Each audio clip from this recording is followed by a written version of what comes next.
I've actually had my mind set on Arkansas Tech since I was probably in the 6th grade.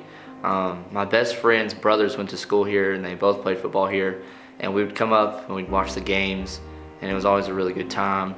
And it was also kind of that perfect distance away from home. It was about an hour and a half away from home, so I could get to home if I needed to, but I also have that college experience of being on my own for 4 years. But I'm from a really small town. I went to Bauxite High School and I graduated with 96 students, and I think, so when I came to Tech, I was probably not the most diverse person. I'm probably still not. It's something that I feel like we work on throughout our entire lives, but I've gained so much knowledge.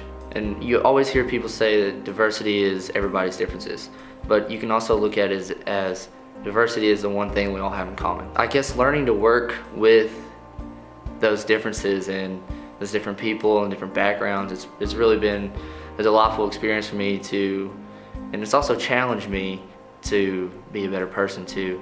Well, at first I was just like any college student. I was like, what am I going to do with my life? Or there's several things that I can do. I could be a coach, I could be a trainer, I could do cardiac rehab, I can go back and do a little bit of school and be a cardiac nurse. Well, that's what I search for is the moments, the experience, and the happiness that I can find working with people. So that's why I chose cardiac rehab. I got to give it back to my professors and the staff that I've worked with. So if it wasn't for them, I wouldn't be able to make it here. I've got to work with a lot of great people, but I've also had that like self-fulfillment of working directly with students myself and being able to see them change over time. So that's been great too.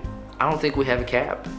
I think we keep progressing as leaders as we go on through life, and I've learned that working with them and seeing them move up, and myself move up, as you said, as a resident assistant to a senior RA my sophomore year, and then as a resident director this year. So there's no cap.